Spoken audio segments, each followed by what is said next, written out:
എല്ലാവർക്കും മറ്റൊരു വീഡിയോയിലേക്ക് ഹാർദമായ സ്വാഗതം. ഇന്നത്തെ വീഡിയോയിൽ 3 ബ്രേക്ക് ഔട്ട് ചെയ്ത് നിൽക്കുന്ന അടിപൊളി ഷെയർസിനെ കുറിച്ചാണ് നമ്മൾ പറയാൻ പോകുന്നത്. ഈ ഷെയർസ് 100 രൂപയിൽ താഴെ മാത്രമേ വിലയുള്ളൂ. അപ്പോൾ വരും ദിവസങ്ങളിൽ ഒരു അപ്സൈഡിലേക്ക് മൊമെൻറ്റം കിട്ടാവുന്ന ഷെയർസാണിത്. അപ്പോൾ നമുക്ക് സമയം കളയാതെ നേരിട്ട് വീഡിയോയിലേക്ക് പോകാം. ആദ്യത്തെ ഷെയർ ഇന്ത് ബാങ്ക്, അതായത് ഇന്ത് ബാങ്ക് മെർച്ചൻ്റ് ബാങ്കാണ്. ഇന്ത് ബാങ്ക് എന്നാണ് അത് ടൈപ്പ് ചെയ്ത് കൊടുക്കേണ്ടത്. ഇന്ത് ബാങ്ക് ഇങ്ങനെ ടൈപ്പ് ചെയ്ത് കൊടുക്കുക. ഇന്ത്യൻ ബാങ്ക് അല്ല, പ്രത്യേകം ശ്രദ്ധിക്കുക. ഇന്ത് മെർച്ചൻ്റ് ബാങ്ക് ലിമിറ്റഡ്. ഇന്നത്തെ ക്ലോസിംഗ് റേറ്റ് 51 രൂപ 95, 19% കയറിയിട്ടുള്ളത്. നമുക്കിതിൻ്റെ ഒരു ഫണ്ടമെൻ്റൽ വ്യൂയിലേക്ക് ഒന്ന് പോയി നോക്കാം. ഇന്ത് മെർച്ചൻ്റ് ബാങ്കിൻ്റെ മാർക്കറ്റ് ക്യാപ്പ് 231 കോടിയുടെ ഉള്ളത്. Stock P 32.8, ROC 8.6, ROE 4.81. Book value 17.7 ആണ് ബുക്ക് വാല്യൂയിൽ കാണിക്കുന്നത്. നമ്മൾ ഈ ഇന്ത് മെർച്ചൻ്റ് ബാങ്കിൻ്റെ പ്രോഫിറ്റ് എടുത്തു നോക്കിയാൽ ഡിസംബർ ക്വാർട്ടറിൽ ക്വാർട്ടർ ടു ക്വാർട്ടർ എടുത്തു ചോദിച്ചാൽ നല്ലൊരു കുതിച്ചുചാട്ടം പ്രോഫിറ്റിൽ ഉണ്ടായിട്ടുണ്ട്. നല്ലൊരു കുതിച്ചുചാട്ടം പ്രോഫിറ്റിലുണ്ട്. അതായത് ലാസ്റ്റ് ഡിസംബറിൽ 1.75 കോടി ഉണ്ടായത് ഇപ്പോൾ 2.56 കോടിയായിട്ട് മാറി. അതായത് പ്രീവിയസ് തൊട്ട് മുമ്പിലത്തെ ക്വാർട്ടറായിട്ട് നോക്കുമ്പോൾ പ്രോഫിറ്റിലൊരു കുതിച്ചുചാട്ടം ഉണ്ടായിട്ടുണ്ട്. നമ്മൾ ഇതിൻ്റെ ചാർട്ട് വ്യൂ ഒന്ന് നോക്കിയാൽ എങ്ങനെ ഉണ്ടാവും നോക്കാം. ഇതാണ് ഇന്ത് മെർച്ചൻ്റ് ബാങ്കിൻ്റെ ഒരു ചാർട്ട്. അപ്പോൾ ക്ലിയർ ആയിട്ട് നമുക്ക് നോക്കിയാലാണ് ഇവിടെ റെസിസ്റ്റൻസ് ഉണ്ടായിരുന്നു. ആ റെസിസ്റ്റൻസ് ആണ് ബ്രേക്ക് ചെയ്ത് നിൽക്കുന്നത്. ഈ ഭാഗത്ത് കൃത്യം ഒരു റെസിസ്റ്റൻസ് ഉണ്ടായിരുന്നു. ആ റെസിസ്റ്റൻസ് ബ്രേക്ക് ചെയ്തിട്ട് ഇത്രയും കയറി. അപ്പോൾ ഇന്ന് 20% കയറിയിട്ടുണ്ടത്. 20% കയറിയതുകൊണ്ട് നമുക്ക് ഇത് ഓടിച്ചു നിന്നിട്ട് നമ്മൾ ഒരു എൻട്രി എടുക്കേണ്ടത് അഭികാമ്യമല്ല. കാരണം നമ്മൾ വെയിറ്റ് ചെയ്യുക. ഒന്നല്ലെങ്കിൽ ഒരു റീടെസ്റ്റിന് വരുന്നു എന്നിട്ടൊരു എൻട്രി കൊടുക്കുന്നത് നല്ലത്. അല്ലെങ്കിൽ ഒരു കൺസോളിഡേഷൻ ഈ റേഞ്ചിൽ കിട്ടിയതിന് ശേഷം മാത്രമേ. പക്ഷേ ഇത്രയും കയറിയതുകൊണ്ട് നമുക്കിവിടെ ഒരു ഷെയറിൽ നമുക്കൊരു മീഡിയം ടൈം അല്ലെങ്കിൽ ലോങ് ടൈമിൽ കിട്ടാവുന്ന ഒരു പ്രോഫിറ്റ് ഉണ്ടല്ലോ, അത് ഇവിടെ ഇന്ന് കയറിപ്പോയി, 20% കയറിപ്പോയി. അപ്പോൾ നമുക്ക് വെയിറ്റ് ചെയ്യുക എന്നതാണ് ഇതിലെ ഒരു അഭികാമ്യമുള്ളത്. പക്ഷേ ബ്രേക്ക് ഔട്ട് നടന്നിട്ടുണ്ട് നല്ല വോളിയത്തോടു കൂടി. അപ്പോൾ അത് നമ്മൾ ശ്രദ്ധിക്കണം. അപ്പോൾ ഇവിടെ നമ്മൾ നോക്കിയാൽ ഒരു ട്രെൻഡ് ലൈൻ വരച്ച് കഴിഞ്ഞാൽ ആ ട്രെൻഡ് ലൈനും കൂടി നമുക്കൊരു സപ്പോർട്ടിംഗ് ആയിട്ട് എടുക്കാവുന്നതാണ്. അപ്പോൾ നമ്മൾ അത് വെയിറ്റ് ചെയ്യുക. അത് ഒരു കൺസോളിഡേഷൻ വന്നതിന് ശേഷമോ ഒരു റീടെസ്റ്റ് വന്നിട്ട് അപ്സൈഡിലേക്ക് പോകുമ്പോഴോ ഇതിലൊരു ബൈ എൻട്രി അഭികാമ്യമാണ്.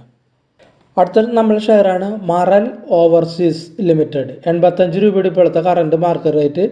ഇന്ന് 9% അത് അപ്പായിട്ടുള്ളത്. മറൽ ഓവർസീസിൻ്റെ നമ്മൾ ചാർട്ടിലേക്ക് പോയി കഴിഞ്ഞാൽ മാർക്കറ്റ് ക്യാപ്പ് ഏകദേശം 352 കോടിയേ ഉള്ളൂ. സ്റ്റോക്ക് പി ഇതിൽ വന്നിട്ടില്ല.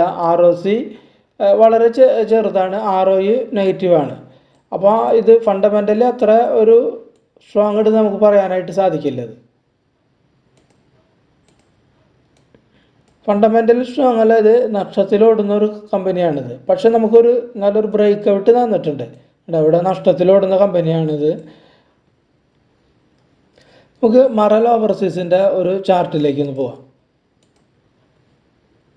അപ്പോൾ ഇതാണ് മറൽ ഓവർസീസിൻ്റെ ഇൻട്രാഡേ ചാർട്ട്. ഈ ചാർട്ടിൽ നമ്മൾ നോക്കിയാലാണ് നല്ലൊരു വോളിയത്തോടു കൂടി നല്ലൊരു ബ്രേക്ക് ഔട്ട് നടന്നിട്ടുണ്ട്. ബ്രേക്ക് ഔട്ട് അല്ല, ഒരു കൺസോളിഡേഷൻ റേഞ്ചിലായിരുന്നു. ഒരു 8 മാസത്തോളം അത് കൺസോളിഡേഷൻ റേഞ്ച്. അതായത് ഒരു 84 ഹൈ ഒരു 84 ലോ ഒരു 64. അപ്പോൾ ഈ റേഞ്ചിൽ, അതായത് ഒരു 20 രൂപ റേഞ്ച്, ഈ റേഞ്ച് 20 രൂപ അല്ലേ. അപ്പോൾ ഈ 20 രൂപയിൽ വളരെ നാൾ ട്രേഡ് ചെയ്ത് കളിക്കും. 20 രൂപ എന്ന് പറയുമ്പോൾ ഈ റേഞ്ചാണ്. റേഞ്ച് വേണ്ട 84, 64, 84, 64 ആ റേഞ്ചിൽ. ആ റേഞ്ചാണ് ഇവിടെ ബ്രേക്ക് ഔട്ട് ചെയ്ത് നിൽക്കുന്നത്. അപ്പോൾ വരും ദിവസങ്ങളിൽ നമുക്കൊരു അപ്സൈഡ് ഇതിൽ പ്രതീക്ഷിക്കാം. പക്ഷേ നമ്മളൊരു കൃത്യം ഒരു സപ്പോർട്ട് പോയിന്റ് വരുന്നത് ഇവിടെയാണ് 72. അപ്പോൾ 72 നമുക്കൊരു സ്റ്റോപ്പ് ലോസ് കൃത്യമായിട്ട് ഇതിൽ പാലിക്കേണ്ടതായിട്ടുണ്ട്. ഇവിടെ ഒരു സപ്പോർട്ട് പോയിന്റ് ആയിട്ട് ആക്ട് ചെയ്യാൻ സാധ്യത 72. അപ്പോൾ അതാണ് മറൽ ഓവർസീസിനെ കുറിച്ച് പറയാനുള്ളത്. നമ്മുടെ അടുത്ത നമ്മൾ നോക്കാൻ പോകുന്ന ഷെയറാണ് സിഗ്നറ്റ് ഇൻഡസ്ട്രീസ് ലിമിറ്റഡ്. 85 രൂപ 70 പൈസയുടെ കറണ്ട് മാർക്കറ്റിൽ 13% അത് അപ്പായിട്ടുള്ളത്. നമ്മൾ സിഗ്നറ്റ് ഇൻഡസ്ട്രീസിൻ്റെ ഒരു ഫണ്ടമെൻ്റൽ വ്യൂ പോയി കഴിഞ്ഞാൽ മാർക്കറ്റ് ക്യാപ്പ് 250 കോടിയുടെ, സ്റ്റോക്ക് പി 15.3, ROC 12.4, ROE 6.48. അപ്പോൾ ഇത്രയുമാണ് അതിൻ്റെ ഒരു ഫണ്ടമെൻ്റൽ വ്യൂ സ്ട്രക്ചർ നമുക്ക് കാണാനായിട്ട് സാധിക്കുന്നത്. ക്വാർട്ടർലി പ്രോഫിറ്റ് എടുത്തു കഴിഞ്ഞാൽ ഇപ്പോൾ ഡിസംബർ ക്വാർട്ടറിലെ ഡാറ്റ വന്നിട്ടില്ല. പക്ഷേ ഇവിടെ സെപ്റ്റംബർ ക്വാർട്ടറിൽ നമ്മൾ നോക്കുമ്പോൾ ലാസ്റ്റ് സെപ്റ്റംബറിൽ വന്നതിനേക്കാളും പ്രോഫിറ്റ് നന്നായിട്ട് ജമ്പ് ചെയ്തിട്ടുണ്ട് കഴിഞ്ഞ സെപ്റ്റംബറിൽ. അതുകൂടാതെ തൊട്ട് മുന്നത്തെ ക്വാർട്ടറിൽ നോക്കുമ്പോഴും നല്ലൊരു പ്രോഫിറ്റ് അപ്പായിട്ടുണ്ട്. അപ്പോൾ ഈ ക്വാർട്ടറിൽ എന്താവും എന്നുള്ളത് നമുക്ക് കാത്തിരിക്കാം. ചാർട്ടിലേക്ക് വന്നാൽ നമുക്ക് കൃത്യമായിട്ട് അറിയാൻ പറ്റും. ഇവിടെ ഒരു റെസിസ്റ്റൻസ് ബ്രേക്ക് ചെയ്ത് പോയി, പക്ഷേ ആ റെസിസ്റ്റൻസ് വേണ്ട രീതിയിൽ കയറാനായിട്ട് സാധിച്ചില്ല. അതിനുശേഷം ഒരു കൺസോളിഡേഷൻ ഏരിയയിൽ ഉണ്ടാവും, ഒരു കൺസോളിഡേഷൻ ഏരിയ, അതായത് ഒരു 6 മാസം 7 മാസം കൺസോളിഡേഷൻ ഏരിയ ഉണ്ടായിരുന്നു. അതിനുശേഷം അതൊരു ബ്രേക്ക് ഔട്ടോടുകൂടി വിത്ത് വോളിയം, അത്യാവശ്യം വോളിയത്തോടുകൂടി കയറിപ്പോയിട്ടുണ്ട്. അപ്പോൾ ഇതിട്ട് നമുക്കൊരു ഇൻട്രാഡേ ചാർട്ട് സിഗ്നറ്റിൽ നമുക്ക് കാണാനായിട്ട് സാധിക്കുന്നത്. അപ്പോൾ ഇതിൻ്റെ വീക്കിലി ചാർട്ടിലേക്ക് ഒന്ന് പോയാൽ ഒരു വീക്കിലും അതെ ഒരു റൗണ്ടിങ് ബോട്ടം നമ്മൾ നേരെ കണ്ട പോലെ കണ്ട ഒരു റൗണ്ടിങ് ബോട്ടം ഇവിടെ വന്നിട്ടുണ്ട്. അതിന് ശേഷം എടുത്ത് ബ്രേക്ക് ചെയ്ത് പോയിട്ടുള്ളത്. അപ്പോൾ ഇതും നമുക്ക് വരും ദിവസങ്ങളിൽ നല്ലൊരു അപ്സൈഡ് പോകാനായിട്ട് സാധ്യത ഉള്ളൊരു ഷെയറാണത് സിഗ്നറ്റ് ഇൻഡസ്ട്രീസ്. അപ്പോൾ ഇത്രയുമാണ് ഒരു 3 ഷെയർസും 100 രൂപ കുറവ് വിലയുള്ളത്. അപ്പോൾ വാച്ച് ലിസ്റ്റിലിടാൻ വാച്ച് ചെയ്യുക, നിങ്ങൾ ഫിനാൻഷ്യൽ അഡ്വൈസറായിട്ട് സംസാരിക്കുക, ഷെയർസ് എങ്ങനെയുണ്ടെന്ന് ചോദിച്ചിട്ട് നിങ്ങൾ ഫൈനൽ തീരുമാനത്തിൽ എത്തുക. ഇതൊരു എഡ്യൂക്കേഷൻ വീഡിയോ ആയിട്ട് മാത്രം ഞാൻ ചെയ്തിട്ടുള്ളതാണ്. ബ്രേക്ക് ഔട്ട് നടന്നപ്പോൾ ഒരു പരിചയപ്പെടുത്താനുള്ളൊരു വീഡിയോ ആയിട്ട് മാത്രം. അപ്പോൾ എല്ലാവർക്കും ഒരു ദിവസം നല്ല പ്രോഫിറ്റും ഉണ്ടാവട്ടെ എന്ന് പ്രാർത്ഥിച്ചുകൊണ്ട് വീഡിയോ ചുരുക്കുന്നു. വീഡിയോ കണ്ട എല്ലാവർക്കും നന്ദി, നമസ്കാരം.